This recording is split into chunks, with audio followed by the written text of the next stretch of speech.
what is an intimacy coordinator? We've heard that job title thrown around quite a bit here. Even myself, someone that I read a lot about the industry. Have quite a bit of experience in this industry, 11 years going, and I still don't even necessarily know exactly what their job description fully entails. And I know I'm not alone in this, not even as an actor, but I know producers as well seems to be a little confused about this. But my guest today is going to answer that and much, much more. So let's get into it as we go beyond the take.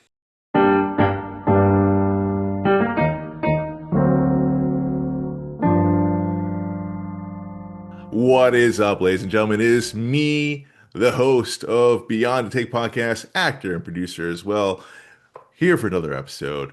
Really special guest today, actually, because it's going to be a topic that I even don't necessarily know a whole lot about.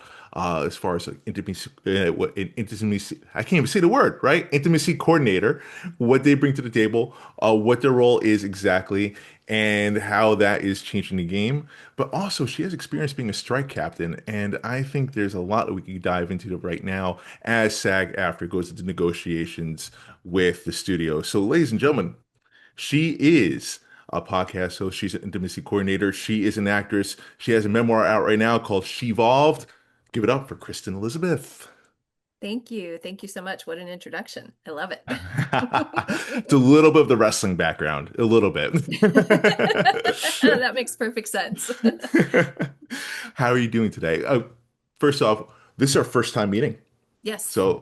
welcome to the podcast. Thank you for joining the show. This is the first time I have had someone on the podcast I've never met or I not had a lot of interactions with before. So, this is Oh, exciting. fun. Okay, cool. I like that. Very cool. Yeah. Yeah. Well, thanks for having me on. First and foremost, I'm an educator. So I always appreciate the opportunity to be able to have a platform where I can share some of my knowledge. And that's exactly what I'm trying to bring to the table here with Beyond the Take podcast, especially in the world of entertainment. A lot of murky waters here going on. I think, we live in a world of social media where I don't know about you because we met on social media. We met on Right. Threads, Yeah. which great platform I think for entertainers. Hmm. I think it's what Twitter used to be. Hmm. But correct me if I'm wrong. Do you find that there's a lot of misinformation? I mean, of course, just in general politics, but in the world of entertainment, as far as advice that's given on social media.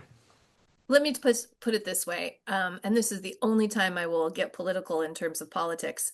There's as much grifting in the world of entertainment as there is in the world of politics. Mm, So mm, yes, tons truth. of disinformation and misinformation by people who just want to make money off of talent. Well, I think that's the thing, and like it's just in all different worlds. You see in sports even as well. Like the social media, the algorithm, they reward the clicks, and I think people are definitely aware of that. Mhm. The people that are posting this content, that's misinformation or for rage bait, Oh yeah. and no matter what, they get rewarded for it. Yes, absolutely. Which is one of the reasons why I have been really reserved about anything that I post on social media up until this point. As you mentioned, my memoir just came out. And one of the reasons Yes. I've been reserved is because I needed to have the memoir out in the public so that I could claim my space because I'm a whistleblower. I'm a whistleblower on the thing that is known as intimacy coordination. Boom. What a segue. What a great segue right there. I love that. Well, speaking of memoir, I feel like there was definitely a line that stood out here that you said a famous actress once grabbed you and said that this business will chew you up and spit you out. What I Yes. want to ask is, what did she see that you don't think you understood quite yet at the time? So let me just put this in context for the listeners. I was teaching a children's gym class. So my interaction with her was as her child's teacher at the gym. And she asked me, what do you want to be? Because I was 18 at the time. And I knew who she was. She's extremely famous. She's been, in one of the most famous Steven Spielberg movies ever. I hesitate to name names though, because, don't want to get Right. any lawsuit going on. But anyway, I grew up in the industry. My father was a professional film critic. So I knew that it was A, I was there as her child's teacher. It wasn't okay to talk about the industry. But B, she asked me a direct question. So I kind of hesitated for a minute. And then I said, well, my whole life, all I've ever wanted to do is be an actor and a dancer and a model. And as soon as those words came out of my mouth, her whole face changed. And she Wow. just she just grabbed me and said, "Don't do it. Oh, Don't do it." And it was shocking to me. It was absolutely shocking because I couldn't understand. I absolutely could not understand. Why is this woman telling me not to live my dream? She's living my dream. She's successful, she's famous. I didn't really care about fame as much as I cared about doing the job. I love acting. But you're a real one, that now, means. yeah, exactly. Give me a stage. I don't care if I'm famous. In fact, I don't like the idea of fame. But now looking back, what I know and what I've lived through, she was trying to save me. She was Mm. offering me a lifeline, and she was trying to save me from an industry that is so rampant with so many levels of abuse. I can't claim to know what happened to her, but I can guarantee she lived through a lot. Yeah, I mean, if we do the timeline, I'm not going to sit here and pretend to know your age, but like I feel like, you know, I there don't mind was sharing. I'm 55. 55. So this would have been So, about 1988. right. So I was going to speculate, 80s, 90s around there. Mhm. And yeah, things were definitely way more out of control as they are now. It's definitely a pre-Me Too movement. And like, I'm not going to sit here and pretend like things are still not going on. You They know, are nowhere near what you would think they might be. Yeah, we did not come out of Me Too the way we had hoped to. all right, let's dive into that then. And how and what way? Like, yeah, I think I have some ideas of like, what the Me Too movement, what it wanted to be, and I feel like it just kind of faded out of nowhere. Yeah. So one of the things that came out of Me Too is what happens on casting couches and in producers' offices or hotel rooms, etc. The whole Harvey Weinstein thing. Everybody learned about that. Everybody knew what was going on there. I feel like One thing that everyone knew. Everyone everyone knew. knew. Everyone knew. If you're an actor in Hollywood, you've had an experience. Period. You have had an experience, or you've known someone who has and has shared. What didn't come out of Me Too is what happens on set on camera and the rampant abuses that happen on camera, which is what my memoir tells. That's where I tell the story of here's what you don't know that we endure as performers. And the fix, I'm going to put that in quotes, um, partially was the idea of this new role of intimacy coordination. So before Me Too and intimacy coordination had a title, um, whenever we were tasked to anything hyper exposed, which means nudity, any level of nudity, or any level of simulated sex, basically what happened was the screenwriters are taught that they are not supposed to give details in their writing, which is wrong, but they're told just write they have sex, just write they have sex, leave it up to the director. So that gets Oh, passed on to the director, and the director sees the script and goes, okay, we're going to have a sex scene. And then the director has to imagine, what do I want that scene to look like? And then the director might tell you what position he wants you in, like missionary, doggy style. And then the director just goes, but you know what to do. And that was the most we were ever told. So this is a situation that is absolutely ripe with all kinds of failure. I mean, there's so many ways this can go wrong. And believe me when I tell you, it did at every level all the time. And intimacy coordination was supposed to be the fix for this. It was supposed to be, okay, now we're going to have a person on set who advocates for the actor, who guarantees that the actor doesn't have to do things they don't want to do, who guarantees that the story can still be told. There's a difference between what is the actor doing and what is the story we're telling. hmm. So what are we asking? We're asking, what is the actor doing to tell this story? And we can really use movie magic. There's so many things we can do to make sure that the story is being told, but that the actor is safe and protected. So intimacy coordination is supposed to be the position of somebody just like a stunt coordinator who comes in and protects the actors, advocates for the actors, choreographs everything to the detail that you would for a stunt, just like a dance choreography, and also kind of monitors everything that's going on to make sure that the culture on set would change so that we wouldn't have so much sexual harassment. What happened, A, is that the people that created intimacy coordination had every good intention, but they didn't want to include any survivors. That was the first thing I noticed. Oh, Because the second I found out about this role, I had already been teaching how sex scenes are filmed. I'd been doing it for years before this became a thing. And so it was natural for me to hear about this and go, oh my God, I'm perfect for this. I was the actress between the sheets. I was sexually harassed. I was sexually assaulted. I was teaching how sex scenes are being filmed. I'm an acting coach of 30 years. I can do this, right? So I joined in, and there were no survivors. These were millennials who came up through theater because intimacy coordination started in theater. And they were transitioning it to film because some of them had some stunt coordination under their belts. And I'm going to say it again, they had the right intentions. But the execution.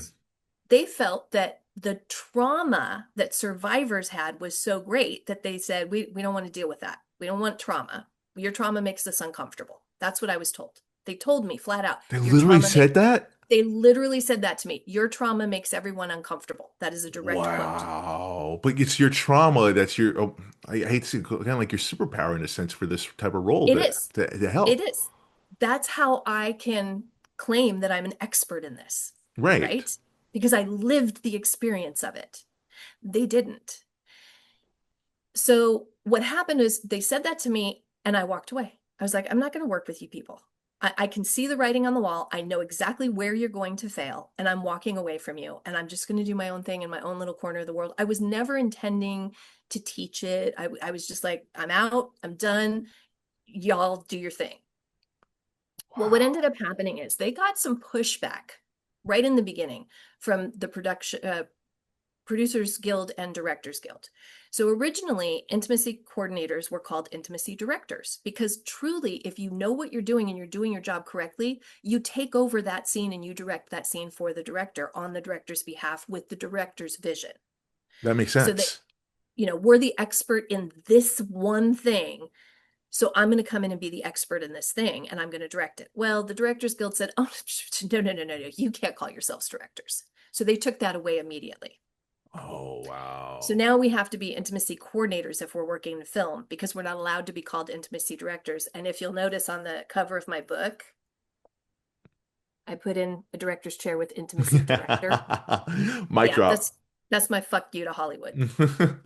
Um, Then what happened is they got more pushback from A-list actors who were saying, no, get out of my space. I need my space. I need my, whatever they were saying. Some A-list actors who are bringing in all the money for the studios and for the union, they have power to say, I don't want this, or I don't like this, or they have the power to say, you can do what you're going to do, but don't include me, right? Right. I mean, that just happened to Marty Supreme. We heard about that. Yeah. Exactly. So what happens then is you have A-list actors who are telling production, I don't want the intimacy coordinator to talk to me. How am I supposed to protect people from you if I'm not allowed to talk to you? That Right. doesn't work. But the training that is accredited by the union, and here's where I'm a whistleblower, the accredited training that was designed by the union teaches their intimacy coordinators to not approach A-list actors, to step back and just watch and treat them like kindergartners. Like, okay, I'm just going to watch you from a distance. I'm not going to approach you. This does not solve the problem of sexual assault on That sets. does nothing. It does That does nothing. nothing. It is so performative. Now, how do I know this? I walked away from them. How do I know this? Because for the last 7 years, I have had intimacy coordinators from around the world who have trained with all of these majorly expensive elitist programs seek me out find my website, come to me and say, I just have questions. I'm confused. I don't understand. Can you please help me? And every time I say yes, and I do it for free, and I get on a Zoom and I answer all of their questions. And every time they go, oh my God, that's not what we were taught. I'm learning so much more from you, because they erased the history of why they need to be there. They are not teaching what the traumas are on camera. So nobody knows how to recognize it when it's in front of their face. And they're not teaching how to stop it or prevent it. So another thing that the directors and the producers did is they told intimacy coordinators, you're not allowed to say cut. And my response to that is, fuck you. If it's my project and you hire me as an intimacy coordinator, I goddamn well better be able to say cut when something's happening.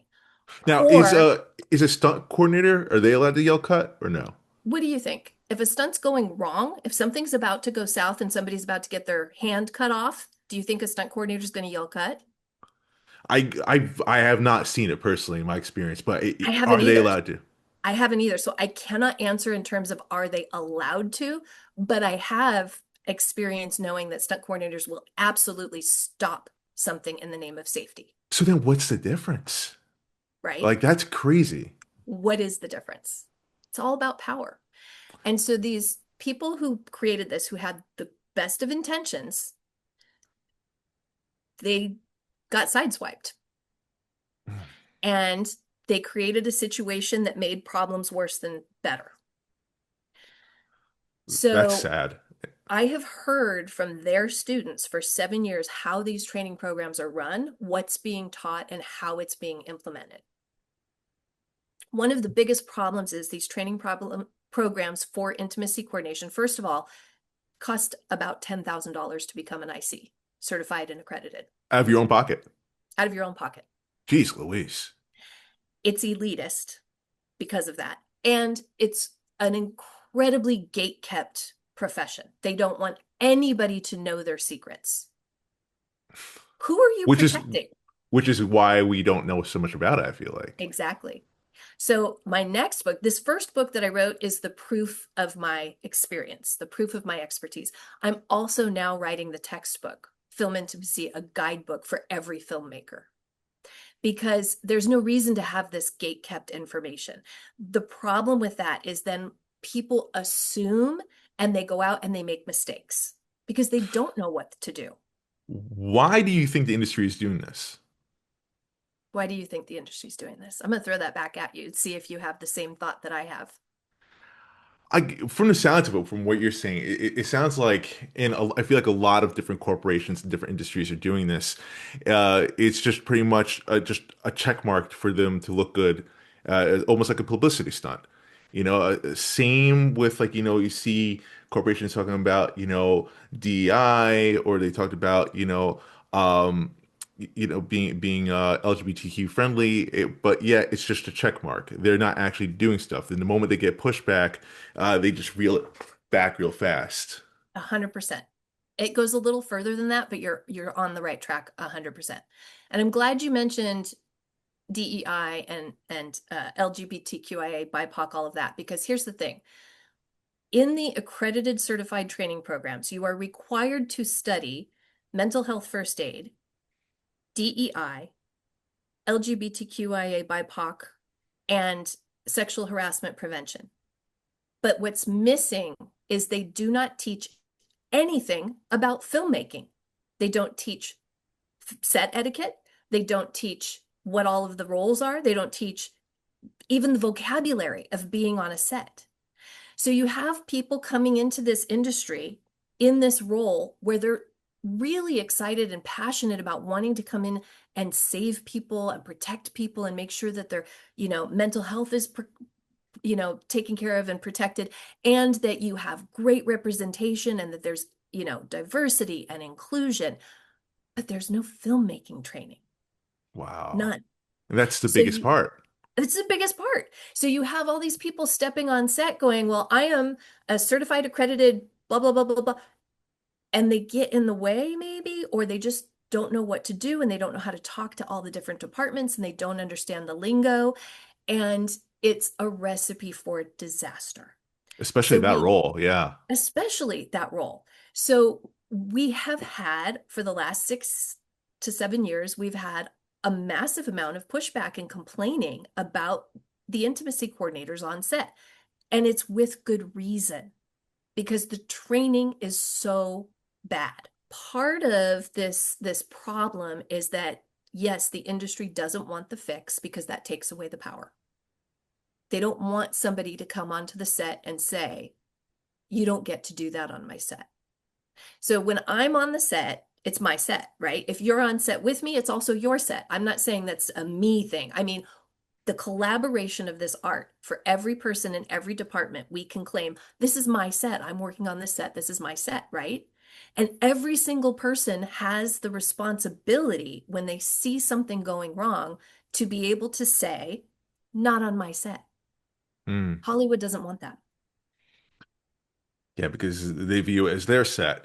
Um, Right. so this, wow. I mean, and I see now kind of where this is going. I mean, right now we just have it go into like, trending news, I guess, right now. We have this deal that's happening with between Paramount and Warner Brothers Discovery. Right. You have, the Ellison family controlling a large part of the media between Paramount, Warner Brothers, and even TikTok. Yeah. Um, And now I CNN. and CNN, of course, falls under that umbrella, Hmm. which, I find concerning. But now hearing what you're saying, like the Ellisons, and I don't want to assume, but if they are chummy chummy, and I hate to get political, but it's hard not to, It is. because it's all interconnected here. Yeah. But Yeah. with the Ellisons being so chummy with Donald Trump, our president, and we definitely know the mindset they have with women and what's happening here. Uh, do you fear that they're just going to roll this back completely? Oh, 100%. They already are working on it. They're already Jesus working on it. Christ. Yeah. So there, let me tell you a little bit more. So here's another way that I know what I know. I personally have now trained intimacy coordinators in 10 other countries outside of the US. What I hear from those filmmakers in other countries about Hollywood and about American filmmakers is horrific. It is horrific. We have a reputation around the world. Things that we do, things that we allow, things that we are so used to happening on sets, people in other countries are like, are you kidding me? We would never treat our people that way, ever. Wow. They don't have that attitude of the A-list actor gets to pull all the strings. No way. They don't do that. Everybody's super friendly to each other. Everybody's collaborating. Everybody's working together and understanding that the PA is just as important as the A-list. But an American production that comes overseas and goes to do something, they work with some of the local filmmakers, and the local filmmakers have a lot to say about the Americans and the way we approach this art because it's so abusive. Which is crazy because, like, correct me if I'm wrong, but like most productions overseas aren't necessarily unionized. Right. Like we have, hell, SAG-AFTRA put it in the contract this past time around. Also, good segue. Um, Mhm. for intimacy coordinators to be on these sets, and it's Yes. failing. Yes. Like, how does that make sense? Well, let me tell you something else, because I was in the room with the negotiating committee when we were discussing the language of intimacy coordination, and I was the only one. I was the only intimacy coordinator in the room with the NEGCOM. Stop it. I was the only one that showed up so that I could speak about the language, what we should include, what needed to be there. We didn't get everything we wanted, Oh, unfortunately. tell me about I mean, it. on every level, we didn't get Yeah. everything we wanted. But even with intimacy coordination, we got it in there, but we didn't get everything we wanted for intimacy coordination. So this is a complex issue, but I'm going to try to explain it as easily as I can. So when we're talking about SAG-AFTRA in negotiations, they're negotiating with the AMPTP. The AMPTP is who they have collective bargaining with, which means they get to have contracts that go back and forth between the production companies and SAG-AFTRA, and agreements are made. The AMPTP represents scripted television and scripted film that is produced by the big studios. Okay. Intimacy coordinators were just got union representation with SAG-AFTRA, and they celebrated that. They were so excited. And now they just last week or the week before finalized what that means in terms of their contract with SAG-AFTRA. But here's the thing that nobody wants to talk about. It's only for AMPTP productions. That's it. Interesting.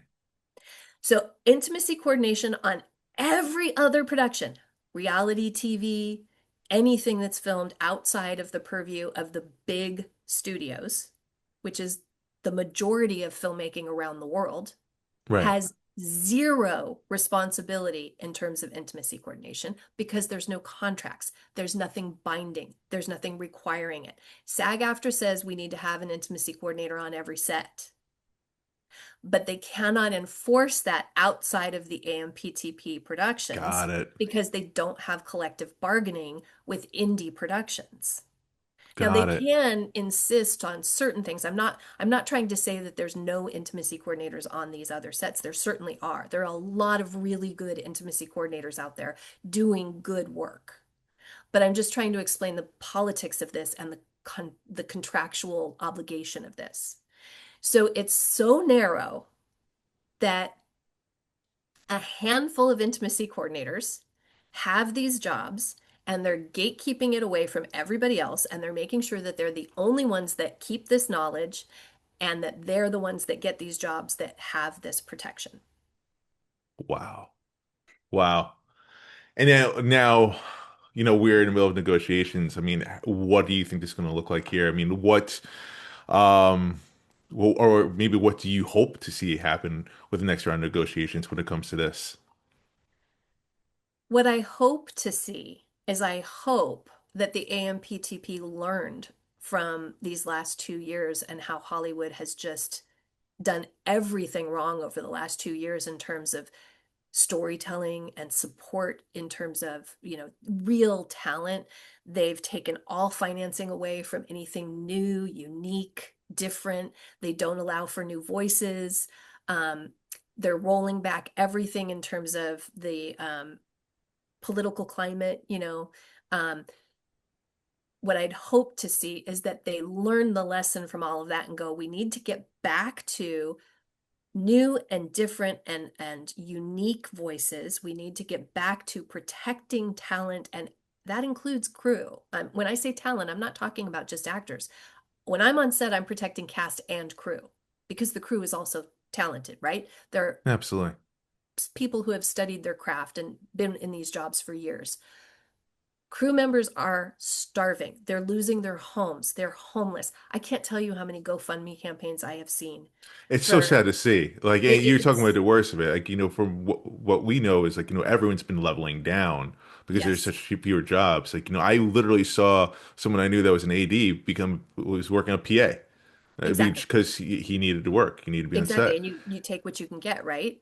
So that's what my fear is. My fear is that they didn't learn a damn thing and that they're just going to continue on this road that they're on. And with this path, what ends up happening is the industry's gutted and we will not have great entertainment. We will no longer see from the big studios, from the AMPTP, we're never again going to get a color purple. Right. Or, we're lucky we got something as good as Sinners. I mean, It's going to be Sinners gives me hope though. Like there are a few movies that do give me what A24 is doing gives me hope. Like A24 is amazing, right? right. What Neon is doing gives me hope. Yeah, And now I know there's going to be a bunch of layoffs that happen when it comes to this merger because that's always inevitable. yeah. But like someone brought up a really good point, and like you can call it maybe like being like toxic positivity here, but like I always try to find a silver lining because hell, I mean acting is one of the oldest crafts in the world, right? It is. Just entertaining in general, and Yes. I refuse to believe that's going to die. I think things are going to change, right? For sure. It's going to be probably much harder to make a living doing this. In But the the art interim. in the interim, right? And I don't necessarily know what's going to evolve into. We might revert back to theater. I don't know. Yeah. But I think what I was about to say is, yeah, like with these layoffs, and we've seen it happen before. another talent pool comes up and you're going to get another version of A24, another version of Neon. I think Mhm. that will probably be a silver lining there where you see other production companies That's come out from this. 100%. I think that's what's going to save us. I think the AMPTP productions are in a death spiral. Yeah. That's what's happening because they have CEOs who are only about making the board happy and making sure there's a profit. And Yes. all of us who are in it for the art, I'm certainly in it for the art of it. Um, when I choreograph anything for as an intimacy coordinator, when I choreograph a sex scene, I'm putting my art into that moment. I am creating, I am crafting that moment like I would if I'm choreographing a dance number. So I'm in it for the art. I want to see beautiful stories told properly, right?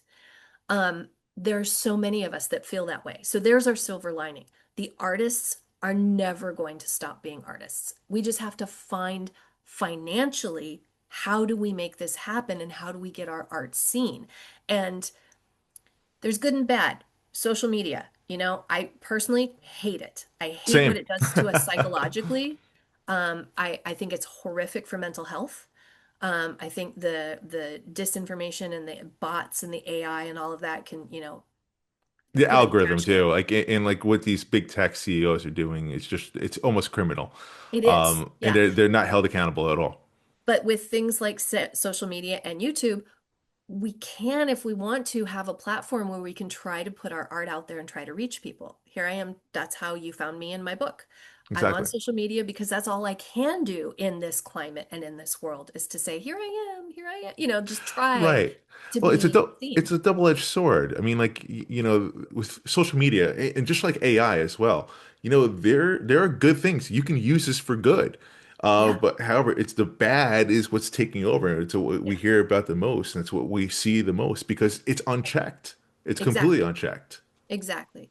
So I would like to see the studios come back to life the way they used to be, where they really truly cared about the stories that they were telling.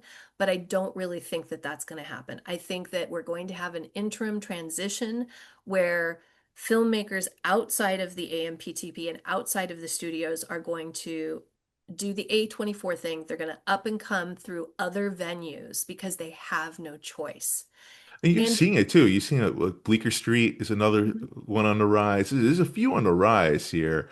yeah, Uh, and I'm seeing like as a producer myself, like entering the film festivals, like the competition's been absolutely fierce, yes, absolutely yes. fierce, Yeah. probably more than ever. Well, why do you And think that is? Because the production companies that have the finances to back these things aren't backing these things. So now everybody's forced to do film festival circuit. Yeah, which good and bad, you Yeah. know. Yeah. But it's still a way to create in social media, of course, too. I mean, hell, I just I just literally started doing some sketches with a buddy of mine who lives in Ohio. Like Mhm. the fact that we can do that without being there in person is pretty cool, Yeah.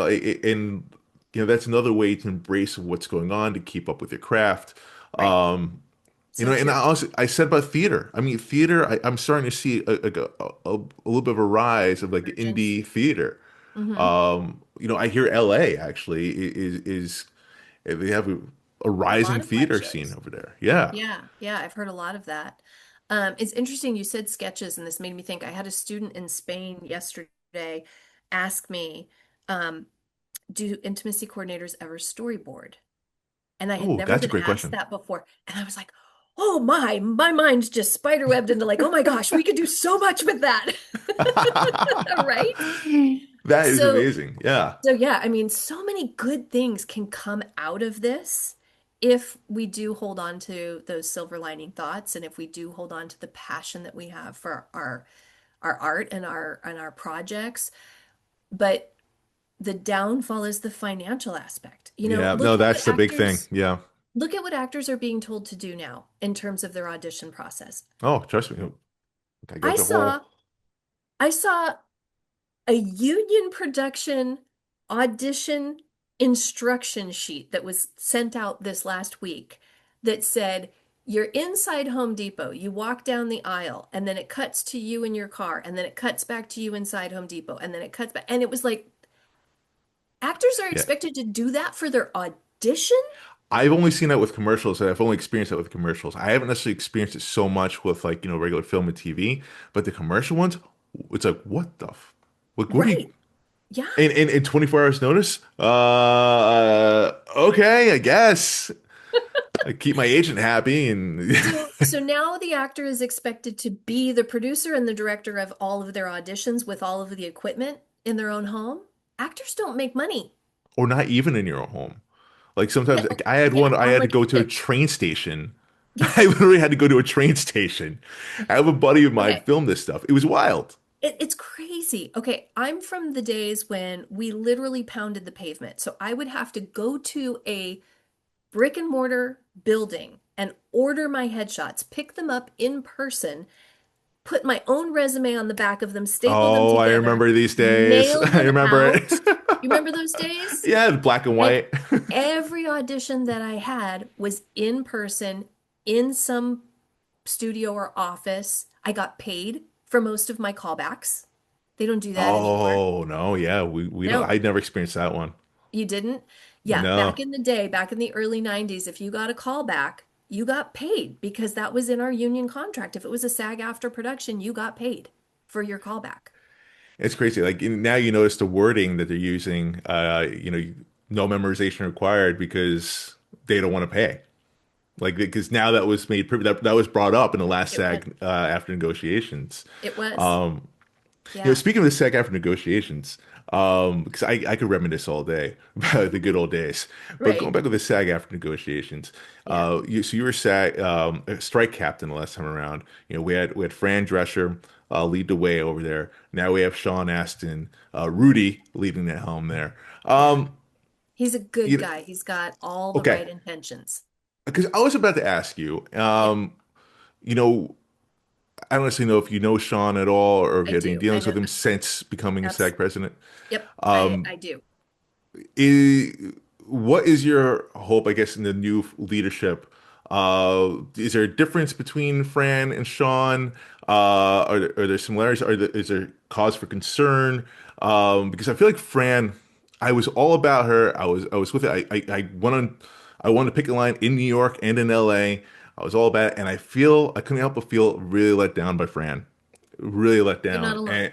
and like even like her little video thing that she did was had the actors on live talking Mhm. about the deal that was made. Like she was like in her bathrobe and whatnot. It was just like, what is happening here? And it was kind of putting down anyone that was talking anything bad about it. And Yeah. it was supposed to be an open forum. I was immediately turned off by it. I felt betrayed, actually. And I guess my I'm asking is like, should we have better hope for Sean, or is there a pause for concern? Let me answer you this way, because I didn't know Fran personally, didn't work with her personally, but I have been in many meetings with Sean. I have worked with Sean on contract language, and I do know Sean personally. So there are two factions within the union, Mm. and it's not about being conservative or being liberal. The two factions in the union work more like this. You have this old guard that's like, toe the line, we are union, that's all that matters. And everything goes slowly. The wheels turn slowly, be patient, be patient. And then you have this other side that's like, no, screw that. We have the power to make change. We're going to make this happen. We're going to move forward faster than we think we can because we need to. We don't have an option anymore. We have to fix things. Sean is in that second camp. Okay. He's one of those who really tries, he listens to everybody. He really tries to make the wheels turn. Is he going to run up against roadblocks? Absolutely. Of For course sure. he is. For Yeah. sure. But Yeah. there's so many people in the union that are just like, just be happy you're in the union. It's too many. Too many people like that. Yeah. And like, I feel like sometimes I could come across like anti-union, anti-SAG. I love my union. I love I it so hate my much. union. Well, no, well, here's the thing. I hate what it is right now because I know we can do better. But Yeah. like, listen, I still remember the little boy that dreamt about being in SAG and like Yes. the excitement when I first got my SAG card. Yeah. And just like I love what it's supposed to represent. Yeah. And like I love being an actor. I love Yeah. this industry, Of course. and I get so pissed off just like the lack of voter turnout. I Mhm. get pissed off with like sometimes well, a lot of times the disappointment of leadership of letting Mhm. us down, that Yeah. feeling like they're only looking out for the 1%, not looking out for the rest of us. Right. And just honestly, I feel like the lack of communication. I will give Sean Astin this from what I've seen so far, better communication with the Oh yeah. members. Yes. Like night and Let day. Absolutely. Yeah. Let me explain my statement. The reason I'm working with Sean and the reason I'm working in the union is because I hate the union. So I'm Mm. there to try to make it better. Yeah. Um, I became eligible to join SAG-AFTRA in 1995 on the set of Showgirls. I mean, I was eligible before that, but I didn't join. And on Showgirls, I was Taft-Hartley because I was gifted a line. And I was also sexually assaulted on the set of Showgirls. Oh And my when God, I'm I sorry. turned it in, because this particular person was sexually assaulting many people, I watched it. And then he got to me and I stopped him. And I turned him into the SAG rep on set. And the SAG rep said, oh my gosh, wrote everything down. Okay, okay, I'm going to take care of this. Walked away to go do whatever they needed to do to take care of it. Found me 20 minutes later and said, hey, by the way, you're not allowed to be around that person anymore. You for him. Me, around Wow. him. And I was like, wait, wait, wait. I just turned him in for sexual assault. And the response from my union that I have not joined yet is that I'm not allowed to go near this actor that is sexually assaulting every woman on this Jesus set. Christ. Again, another letdown. And that was the moment that I decided I would never join SAG. So I didn't. And when intimacy coordination became a thing, and I hooked up with the people who started intimacy coordination as a mentee they were my mentors. They asked me because they wanted the role to be taken seriously and they wanted the industry to understand how important it was. So they said, we're going to be speaking. All of these survivors are going to come to this meeting in front of the national board and we're going to tell our stories from the set. Wow. And they said, but you have to be a SAG member. So they said, will you please join so that you can be at this meeting and tell your story? I said, of Money, course. please. Yep. So I did. I joined SAG-AFTRA in 2019 so that I could speak in front of that meeting, which I did. And then very soon after that is when they told me, oh, your trauma makes everyone uncomfortable. So Oh God. all of us who were survivors that did that for them were used so that they could then take intimacy coordination to the next level. And we were all pushed aside. The union, I then contacted the person in charge of intimacy coordination, had a meeting, went about an hour and a half, and said, here's my story, here's my experience, here's what I have to offer as an educator. I would love to be able to help put into place the requirements and the framework for what we're going to do with intimacy coordination. And the response was, this is amazing. I'll get back to you. And Of course. that person who is still in charge won't even speak to me, won't even speak to me on any level. So I have reasons to hate this union. I truly do.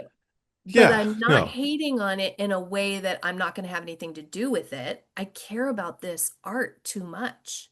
I Yeah. care about actors. If I didn't care about actors and their safety, I would not have spent the last 7 years volunteering my time.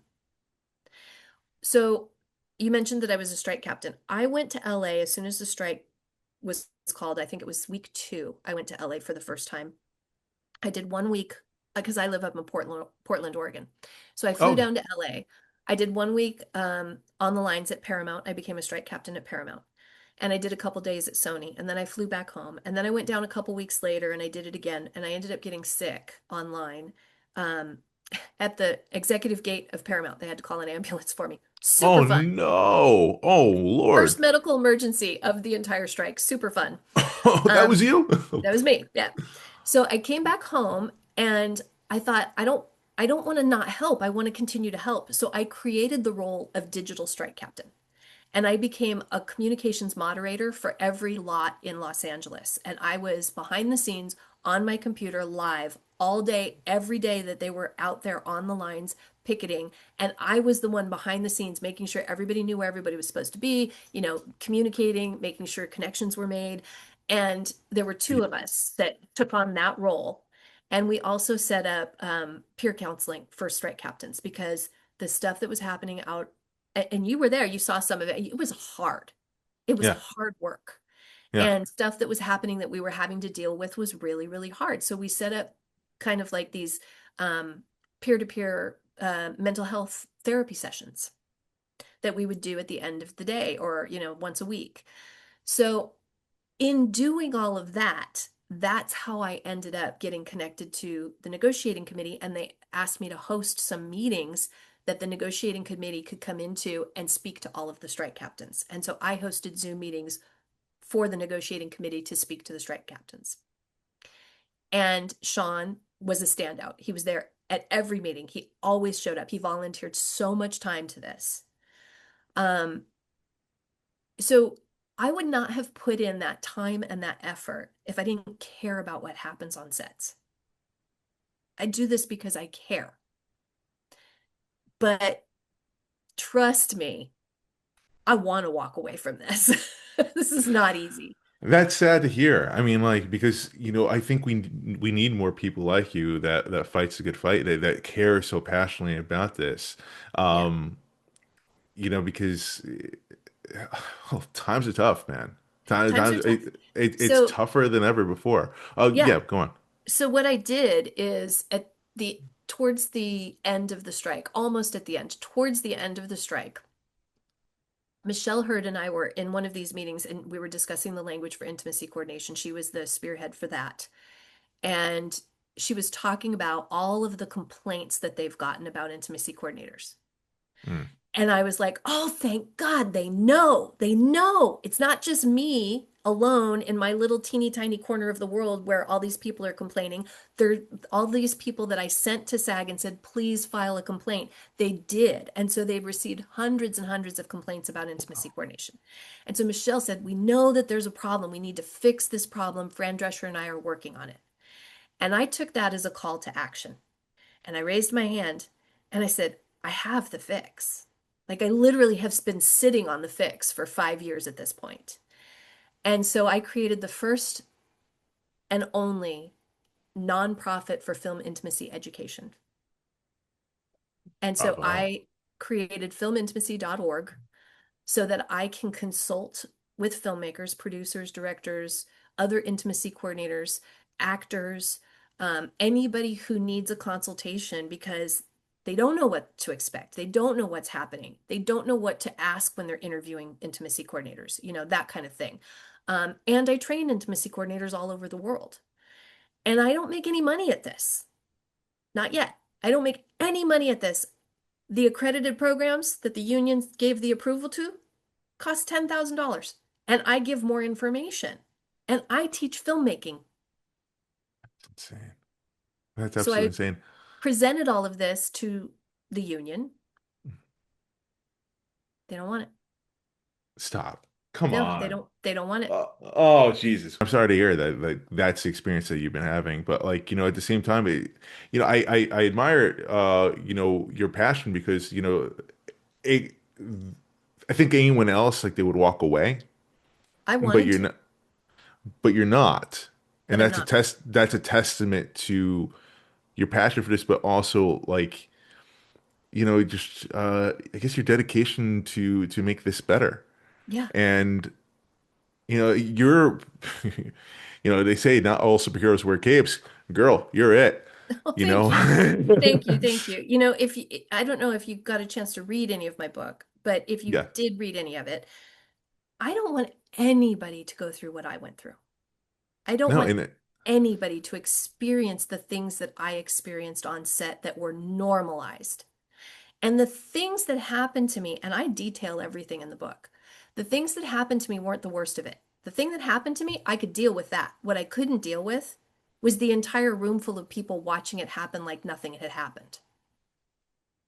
In that, yeah, I feel like I'm the same way. If like I can deal with what happens to me, but if I see what happens to other people, like yeah, no, that especially people I love and care about, like that hits me more. Yeah. And like someone once told me too, like I've experienced demons before in the past, et cetera, bottled them up, bottled them up, finally exploded. And I was Mhm. speaking to someone about it, and I'll never forget what they said to me years ago, and this really helped me. It's you know, to be more open about my experiences, right? Yeah. To like, what I've gone through and what I'm going through. Not to hide it, but to talk about it because at the same time you're helping yourself, but you don't know who you're helping at the same time by talking about Right. it. And I Right. think, you're in a deeper level with your trauma. It's the fact that like you don't know who you're helping by, open up about it and making sure this doesn't happen to other people. Right. That's true. It's not easy. It is difficult. But what happened to me on sets was over 30 years ago. I have done the work.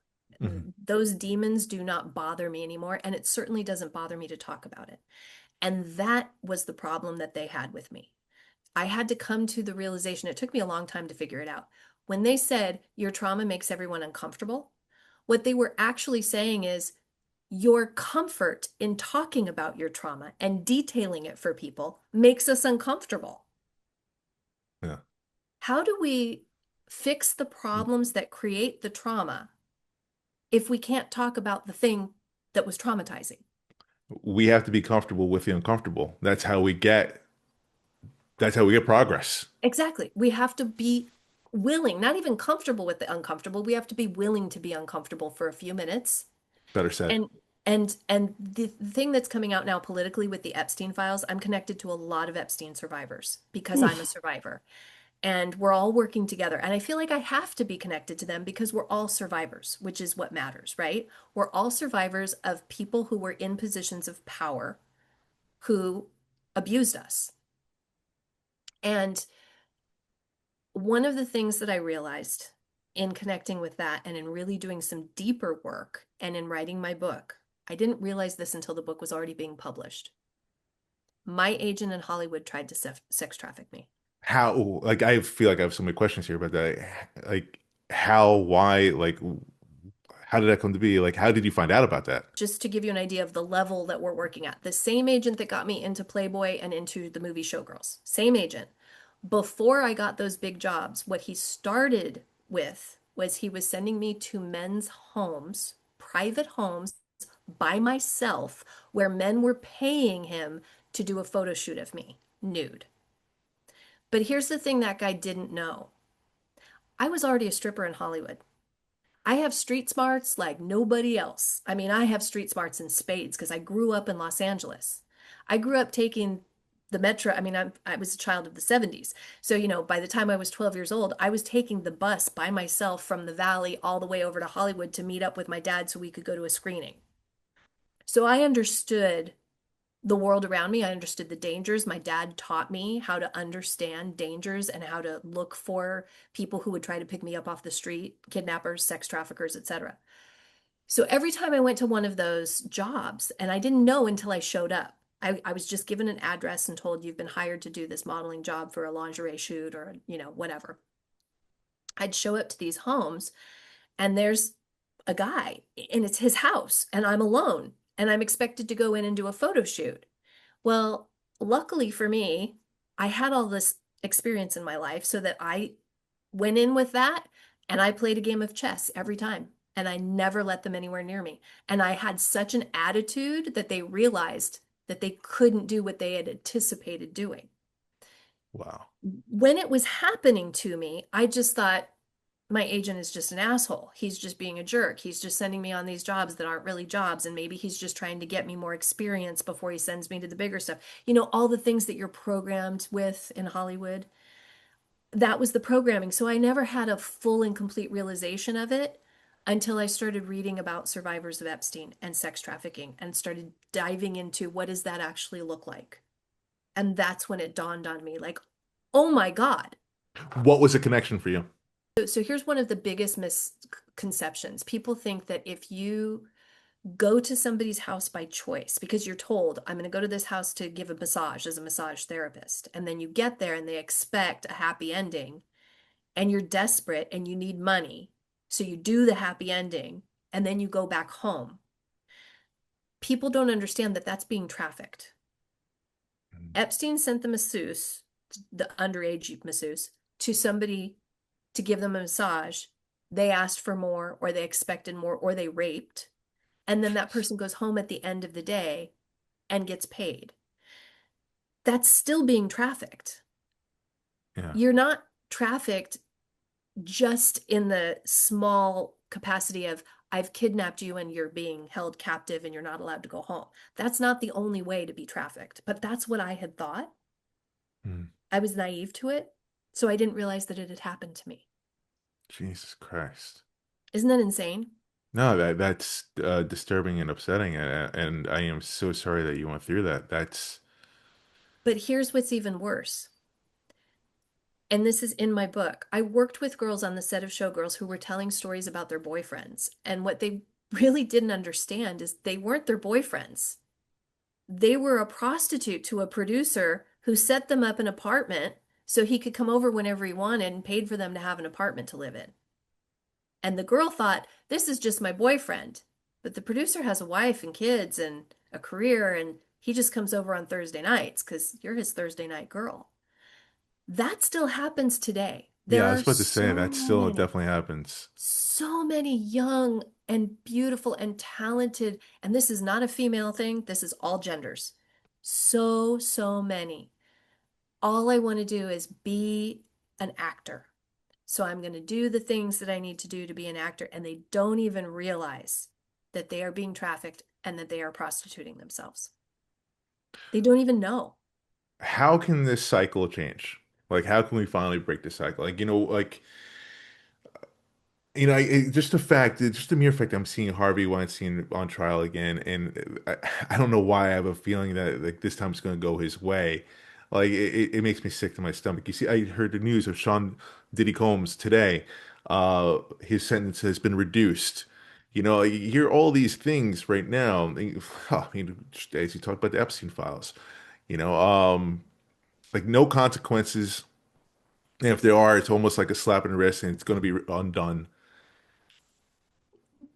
How do we change this? How do we change this when the President of the United States is a 34 time convicted felon who has been accused as a rapist by countless people, men and women? Yeah. This is what we're up against.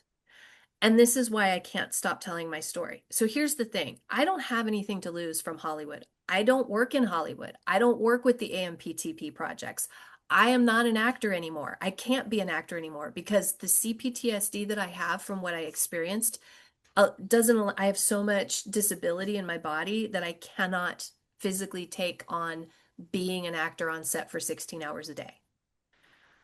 What do I have to lose at this point by telling this story? I don't have anything to lose. I've lost it all already. The only thing I have is my story. And I know there are others like me, tons of them, that my story is not unique. But somebody has to be willing to stand up and say, here's the story. Here's what's actually happening. And I'm taking that on and I'm saying, here's what's been happening for decades, and here's what's still happening. And hopefully, by telling the truth and telling the story and calling out the problems, maybe some people will wake up and want to create change. Maybe. Does what happened with me too, though, dishearten you, though? Because I think we Oh, yeah. all felt like that was the moment. And yeah, there was a little bit of change, but like, as we discussed earlier before, it just seemed like it was all for show. And I think a lot of things being rolled back. I mean, hell, we never, uh, Chris Cuomo brought this up. It was a good point by him. Like, yeah, we did all these things, but we never checked back on to see, if these corporations are being held responsible for the ones that like, were gatekeeping these predators. Yeah. Like, No, the predators still get the jobs. Okay, I have a story for you. Here's this. I think the name of this film has changed a couple of times, but uh, I think it was originally called The Postman. Um, oh, okay. you know what I'm talking about? Yeah. Yeah. Um, so this very well-known actor who is also a very well-known predator, was auditioning for this role. And this is post Me Too, post intimacy coordinators. We have intimacy coordinators after Me Too. He's going to be playing a serial killer. And in the audition process, while he's auditioning with other women who are going to be playing opposite him, he sexually harasses them to the point where he says to them in the audition, I want you to be so afraid of me that if I'm talking to you and I tell you to sit down, you're going to sit down. And if I tell you I'm going to gag your mouth, I'm going to put a gag in your mouth. I'm going to tie your hands behind your back. I want to see the real fear. I don't want you to think about my character. I want you to be afraid of me. And he takes that to the next level, right? Several of these actresses who were in those auditions went to SAG-AFTRA locally and complained and said, this is what's happening. Okay, now, if I had been contacted, I would have filed police reports. I would have ensured that that person never got to continue with that role. I would have made sure that that person was fired and that they would not be working again, right? Because they traumatized actors in the audition process. Yeah, it's fucked up. That's not what happened. What happened was the SAG people who were in charge said, we're going to take care of this. We're going to make sure there's an intimacy coordinator on set. The intimacy coordinator that they got on set isn't even certified. Shut It the, was just oh my God. somebody who was in a position of power in the local that was able to take it on, and they never called a professional.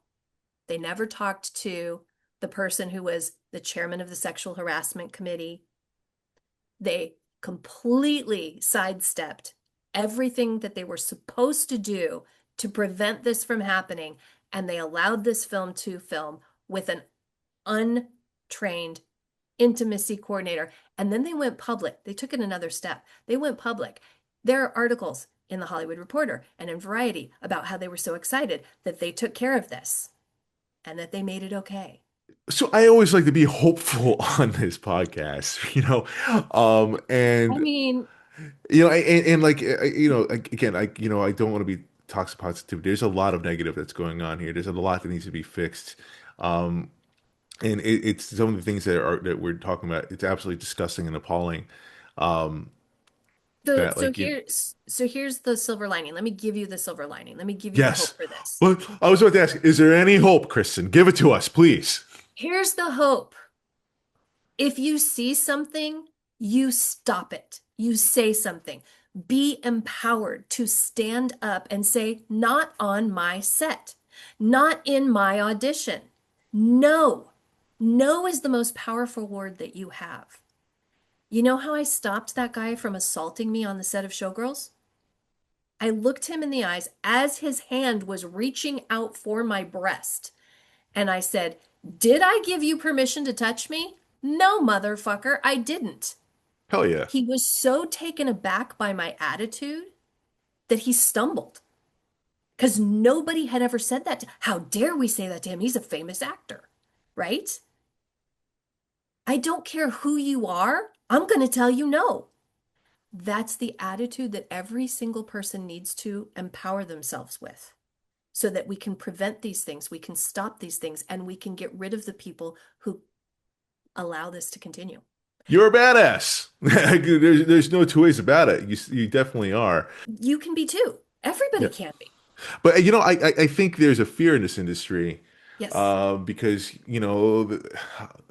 people that get into this and they get that door open for them, and they don't want to lose it, right? Yeah. They don't want to lose their footing, they don't want to lose their momentum, they Hmm. don't want to be blacklisted, right? But Yep. I'm seeing here, and like I have my own criticisms of Gen Z and the younger generations, but there's something to be admired about what they do because they're taking power into their own hands. I feel like a majority of them do not care about being a movie star. Right. You know, I'm actually really hopeful with Gen Z. Look at the actors on Star Trek. Are you a Star Trek fan at all? I am not. I'm more of a Star Wars fan, but I Okay. listen, respect to Star Trek. Okay. So the new series, Starfleet Academy, and even the series before that, Strange New Worlds and Discovery. So the last three good series of Star Trek. They have intentionally hired non-binary actors of Gen Z. They've intentionally put in Starfleet Academy, we have a gay Klingon. I've heard. Yes, I've heard that. Like, this is phenomenal. We're doing it right. If we want to look to a shining example of doing it right, always look to Star Trek. Because Star Trek, from the get-go, Gene Roddenberry had a vision, and Lucille Ball helped make it happen. Without Lucille Ball, we would not have Star Trek. Did you know I that? actually did not know that. That's I Yes. I actually do want to know more about that. Okay, I'll tell you really quickly. Lucille Ball was also a badass. There are lots of videos that you can look up where if she saw somebody manhandling a woman, she would tell them, "Get your hands off of her."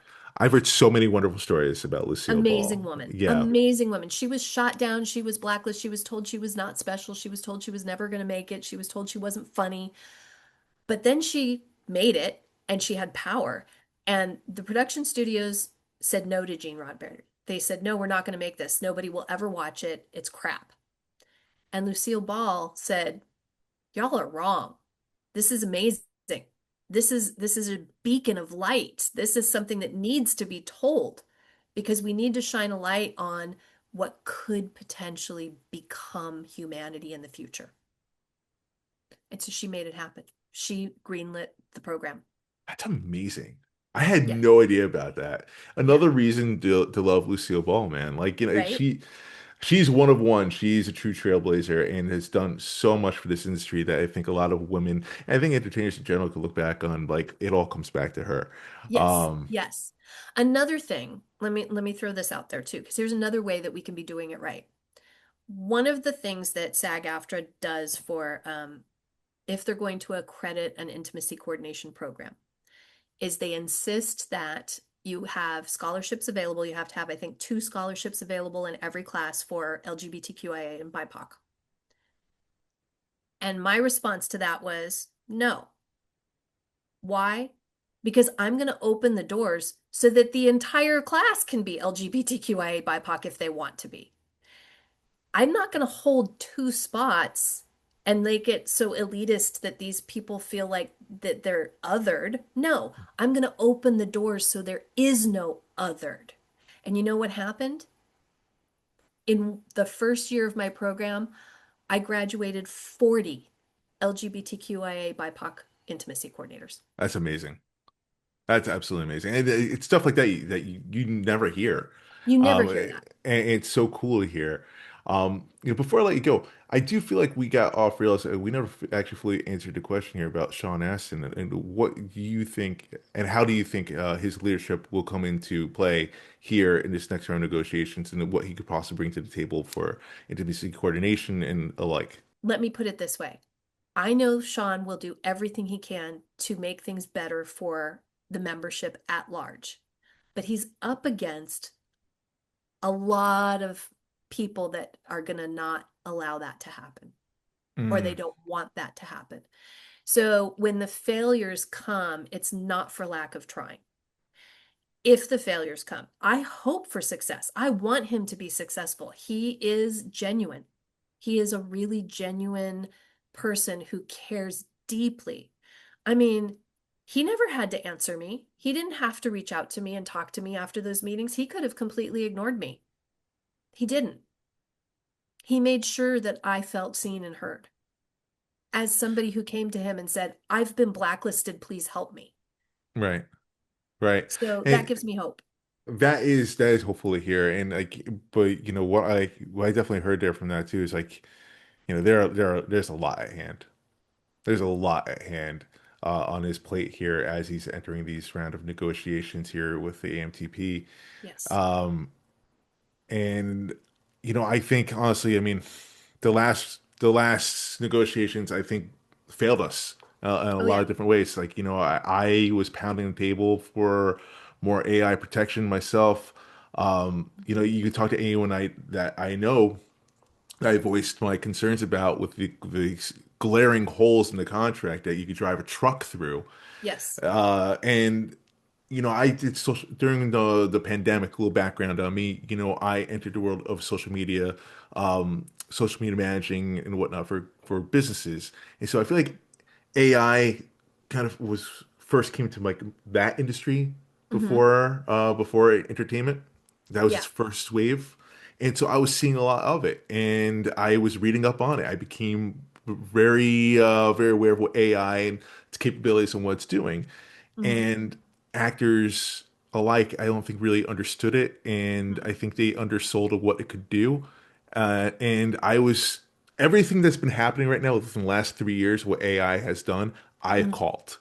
Yeah. And I Yeah. I have receipts here from friends that text me like, dude, oh my God, you said this. Oh my God, you You called this. called Oh it. my God. Yeah. And Yeah. it's like, well, it's too late now. And now like, they're talking about maybe going 5 years for negotiation. That's it. That's a wrap. If Right. that's the case. So let me just let you know there are a lot of people who voted yes on the contract who didn't want to vote yes. They didn't agree with the contract, but we were at a point in the strike where people were committing suicide. Um, there were multiple cases, mostly, sadly, IATSE members. So IATSE wasn't on strike. It was But the they were affected. WGA, but they were affected because the Yeah. WGA and SAG-AFTRA, which is the writers and the actors, were on strike, which meant nothing could be produced. Mhm. So the crew members were out of work. And once we heard not one, not two, but over three suicides because they had lost their entire living and they were losing their homes and they were, these are career talented individuals that many people made the decision to vote yes on this bad contract just to try to get people back to work. We all knew it was a bad contract. It was a bad contract, but you look at the numbers, so not so many people voted. Yeah. Period. Not Yeah. enough. It was alarming. It was. Um, Yes. and like I understand, like listen, it's heartbreaking to hear about anyone committing suicide for any reason, Right. especially this. But I understand it. I get it. However, and I hate to say however, we're still here. If anything, it's worse than ever. It is. There was more work during that time with like SAG micro budgets than there is now. I know. Like I know. We got screwed. we got Flat screwed out, grand we got time. screwed big time. Yes. And Like it was very, in my opinion, it was wrong of Fran and Duncan to push this contract down our throats. But I will also say, and I don't want to throw anybody under the bus, I was in the Zoom with the negotiating committee when we were waiting to hear whether the vote passed or not. They invited me in because I had been helpful behind the scenes and I had done so much work. I'm not part of NEGCOM, but I was honored to be in that room with every single member of the negotiating committee. And let me tell you, I have never seen a group of people that were more exhausted and drained and traumatized by what they had been through because the AMPTP was practicing psychological warfare against our negotiating committee members. yeah, and that became public and they denied. Um, No, it actually was real. It was real. yeah. I was in the room with them. No, I'm not denying it. I believe that for Yeah. sure. And when we got the notification that it passed, I watched person after person after person completely crumble because they just couldn't believe that the weight of it was off of their shoulders and that they were done. So it's a relief. It was Did a they relief. know? Did anyone in that room know it was a bad deal? Yeah, they all did. They all did. I think every single person on the negotiating committee wanted, fought for, and hoped for better. They they they they lost the war. They lost the battle. Oh, Jesus Christ. In my opinion, from what I know, and I wasn't in the negotiating committee. I Yeah. was only in the room at that moment in the end.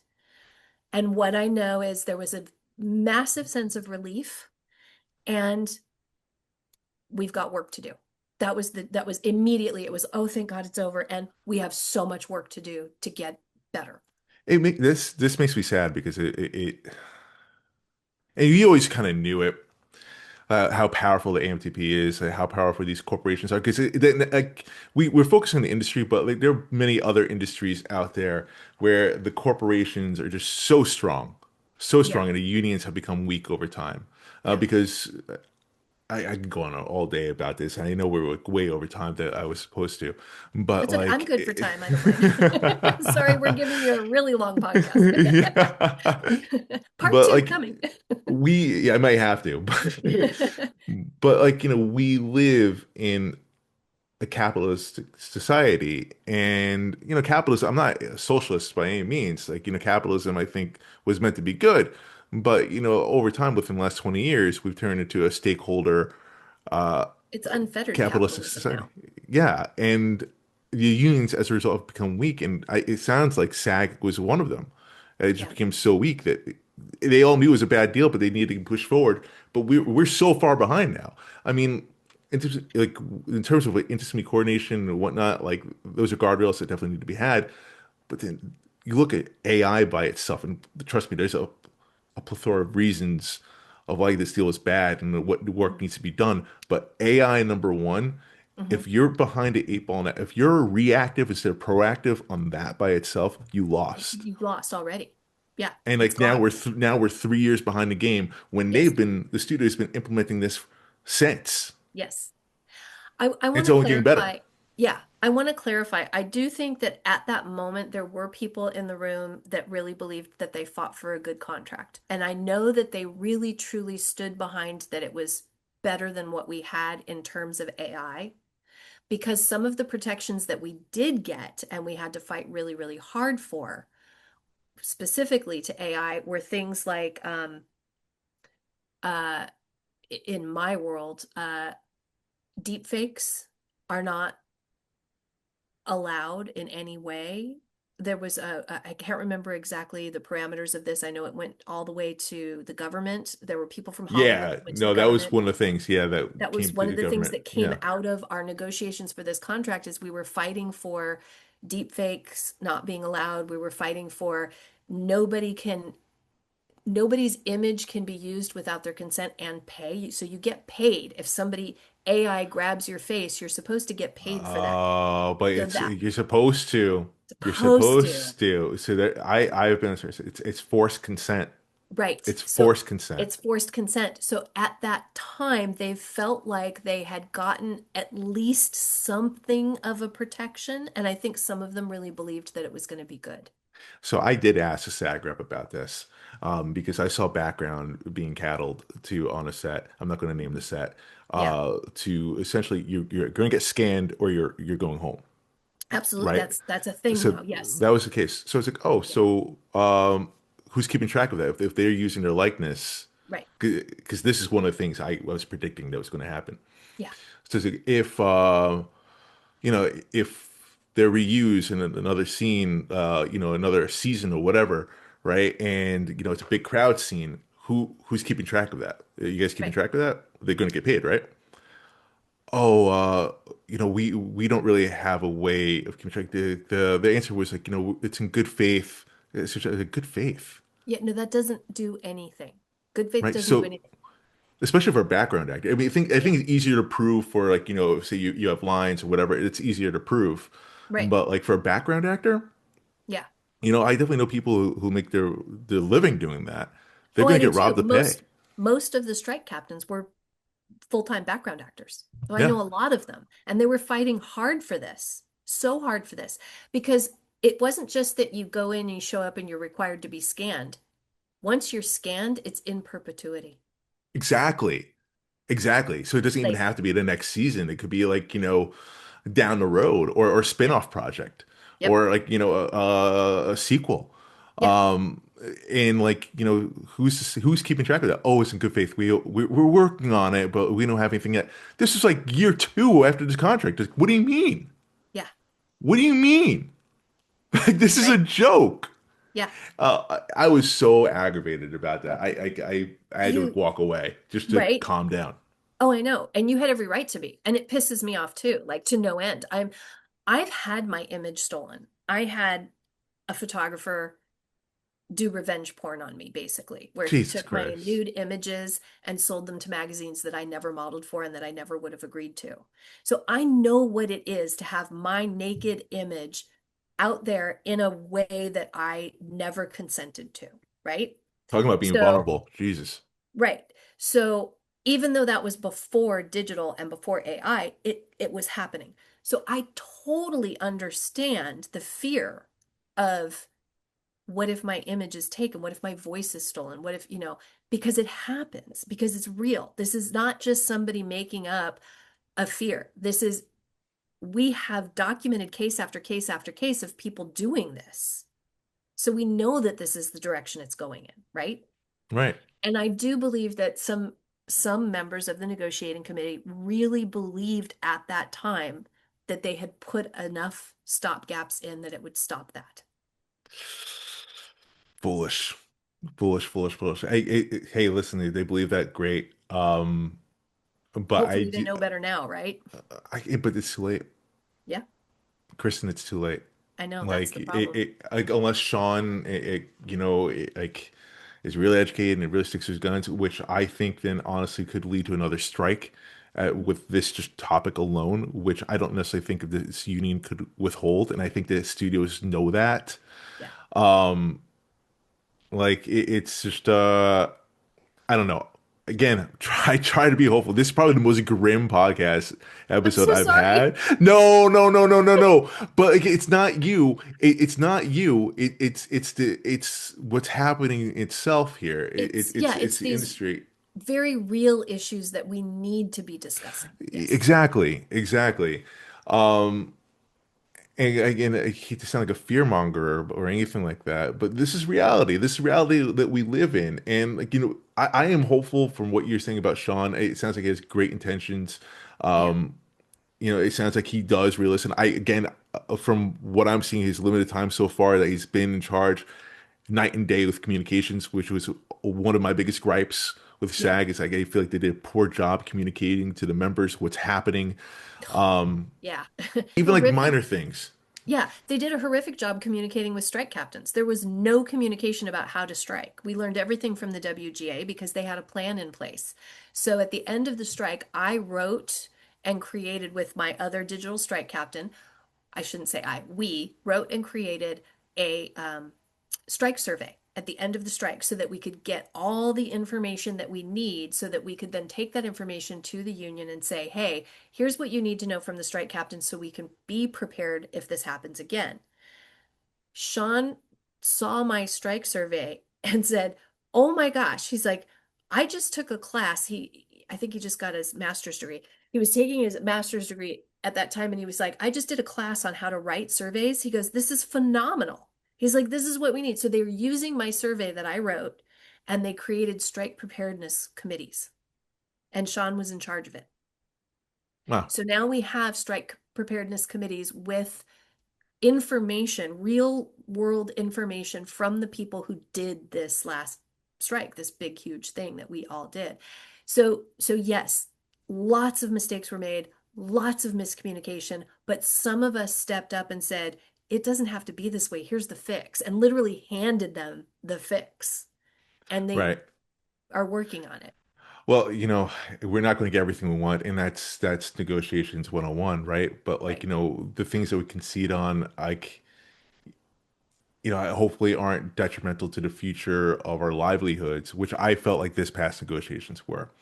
Yes, I agree. And you give me a little bit more hope about Sean. From what he's doing so far, it gives me a little bit of hope here. Yeah. But we shall see. Just the fact that we're starting negotiations earlier than normal, I think that's a positive sign because it gives more time. I think they understand the magnitude of this one. Yes. I don't think anyone really wants to go on strike, I think I read that Carol Lombardi is no longer in charge of the AMPTP, and she was the biggest which is roadblock. huge. That is huge. So Yeah. we're hoping, fingers crossed, that whoever is in charge now will be a better negotiator and have better intentions. Hopefully, or worse. No, I'm joking. No, No, worse. I'm absolutely joking. Kristen, we have gone way over time. This might be a two-parter, but my God, girl, my first time meeting you, and this was a fantastic conversation. I absolutely loved every Thank you. second of it. Thank you. Just I have so much respect for what you have done, what you've gone through, the fact that you're able to open up and talk about your story, and Yeah. but then also try to be the the pathway for action. Yeah. Um, it's just astounding. So I admire you, girl, and I hope Thank we keep you. in touch. Yeah, definitely. Let's keep in touch for sure. I really appreciate the opportunity to do this because, like I said, I have not been saying what I want to say all these years because I needed to have my story public so that people can read my story and go, "Oh, that's how she knows what she knows." Right. And hey, And so listen, now it's out there.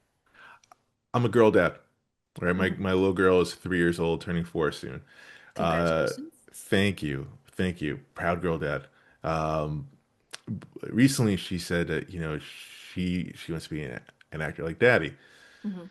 Now, she's three. Like, the next day she said she wants to be a teacher like her mommy. So who Right. knows? But, the fact she said it is like, oh man, I almost feel like what that actress said to you when you were 18 years old. It's just like, oh, Well, my dad never let me be a child actor. My dad protected me from it.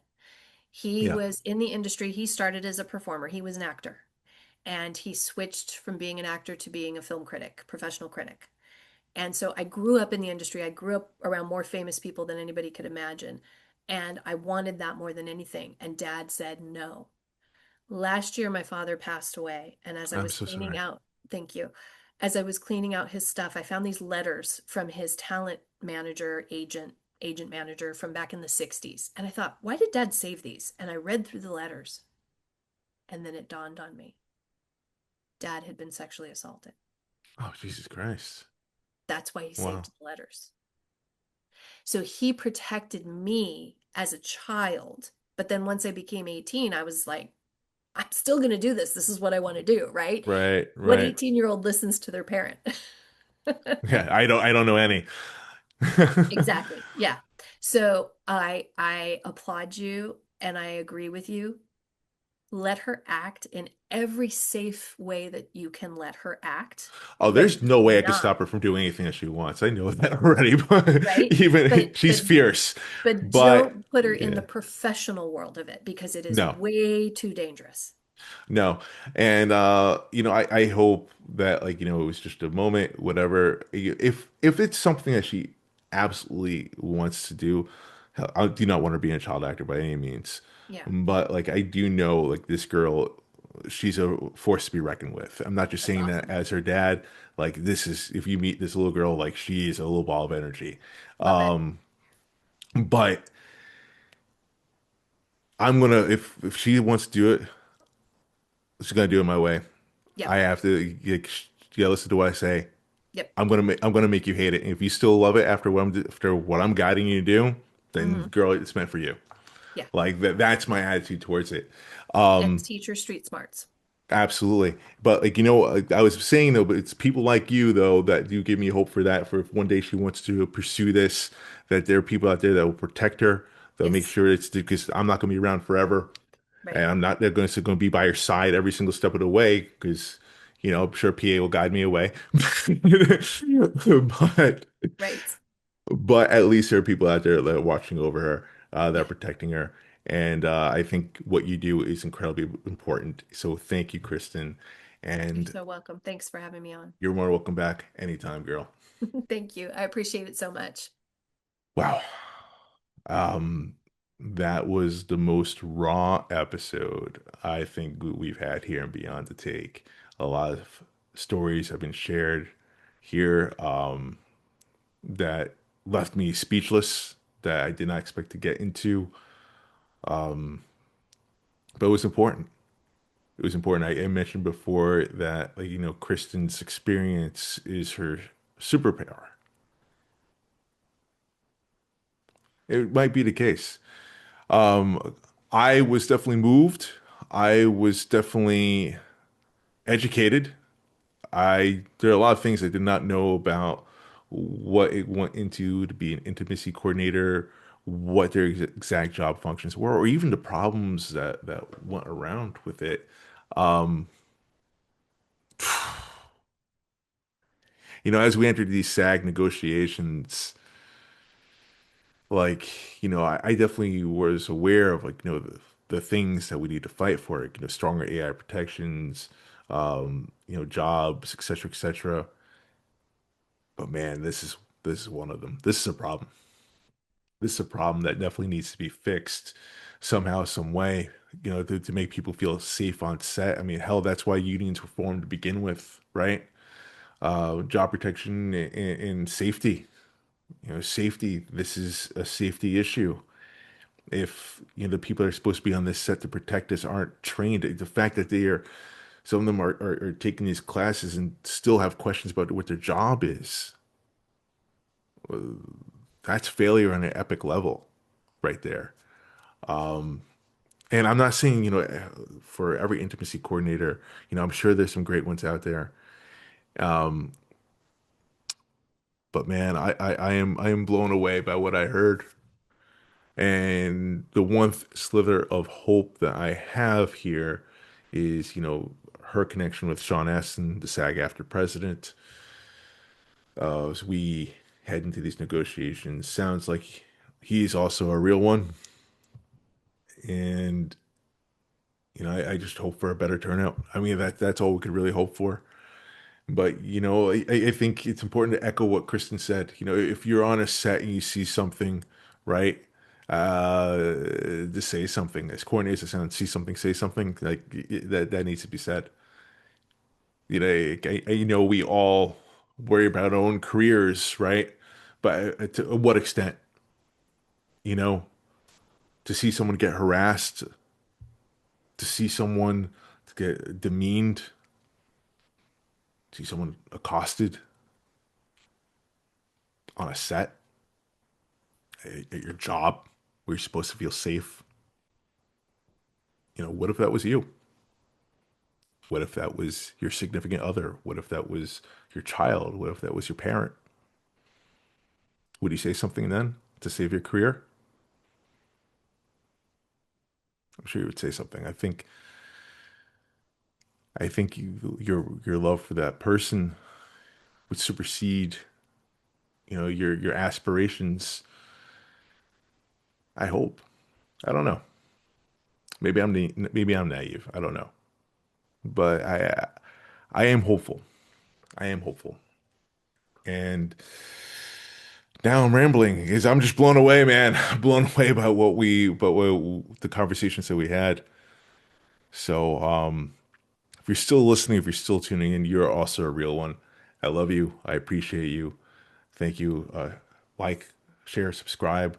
I think I got that order wrong. Again, still flabbergasted. But thank you. Thank you for tuning in. I love you. Cheers, everyone. Have a good night.